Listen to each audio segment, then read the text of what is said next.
Тэгэхээр сая би нэг хэвлэлийн баг хурлаа хэлээ. Тэрэн дээр бол байгаа баримтуудаа хэлсэн үгнийхээ нотлохоог бол гаргаж танилцууллаа. Тэгэхээр үндсэндээ Монгол улсын одоо уул уурхайн компаниудын лицензийг Chemex гэдэг КХК байгуулад Chemex гэдэг КХК дээр анх 2006 онд Баттулга гэж хүн өөрөө өмчлөгч байж байгаа. Дараа нь түүнийг баталгааны номон за дээрэс нь одоо ард бат сүхийн нэрээр дамжуулж явуулаад Chemex BT гэдэг компани Сингапур компани руу шилжүүлсэн тийм дүр зураг байна.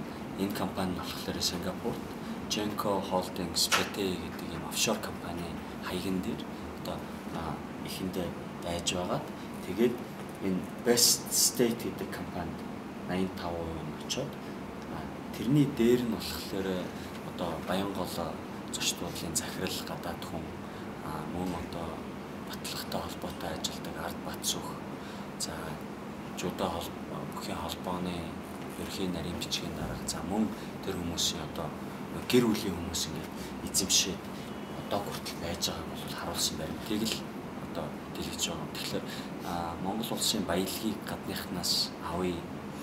Ер нь бол монголчуудаа өгье, офшортнуудаа тэнцээ, ил тод бай, офшор компани данс илрүүл, ерөнхийлөгчийн сонгуулиас нэрээ татъя гэдэг ингээд мэдээлэл хийсэн хүмүүс маань өөрөө иймэрхүү зүйлд бол ингээд холбогдоод байна. Энэ юм хөдөлшгүй баримтуудаар нотлогдоод байна. Эсвэл одоо та бүгд энэ Хонконгийн хөрөнгийн биржийн за мөн одоо офшор ликс Панамын бичиг баримтууд одоо дэлгэж байсан хараат улс сэтгүүлчдийн ICIJ.org гэдэг сайтуудаас мөн одоо wealthx.com-оос одоо миний энэ хэлээд байгаа холбогдох материалуудыг бол татаад аваад үзье гэж төсмөр байна. Тэгэхээр эргээд ингээд нөгөө надад одоо тулгыг ямар нэгэн байдлаар гүтгэх үеийн тийм шаардлага шалтгаан алга зөвхөн үнэн мөний төлөө бол зөвхөн явах ёстой, үннийг мэдэх ёстой ард ерөнхийлөгч нь хамгийн ойлгомжтой хамгийн зөв гарч ирэх ёстой гэдэг юм үүднээс бол энэ мэдээллийг та бүхэнд хүргэж байгаа. Энэ бол олон түмэн нээлттэй мэдээлэл шүү.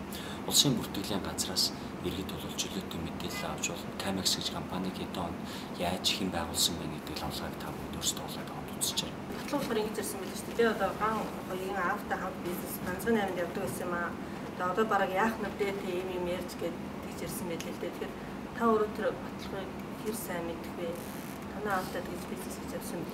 Би Батулга гэдэг үнтэй бол 18-тад анх танилцж байсан. Үнэхээр бид нар ганцхан 8-нд явдаг байсан. Манай аав Чулуун гэдэг ганцхан дундаа бол бас нэлээд дээгүүртэй ордог байсан юм хүн.